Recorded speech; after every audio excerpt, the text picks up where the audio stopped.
این روسری آشفته یک موی بلند است، آشفتگی موی تو دیوانه کننده است.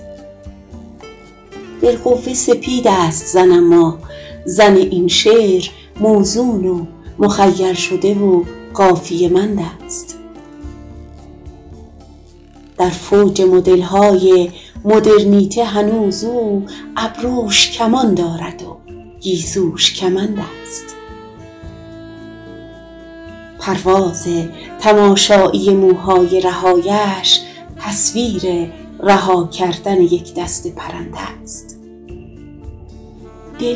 دل غرق نگاهی است که ما بین دو پلکش یک قهوه‌ای سوخته خیره کننده است. با اخم به تشخیص پزشکان سرطانزاست، خندیدن او عامل بیماری قند است.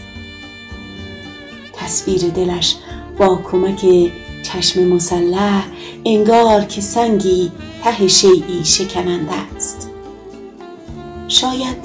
شاید به صنوبر نرسد قامتش، اما نسبت به میانگین همین دوره بلند است. ماه است و بعید است که خورشید نداند میزان حضور و حضرش چند به چند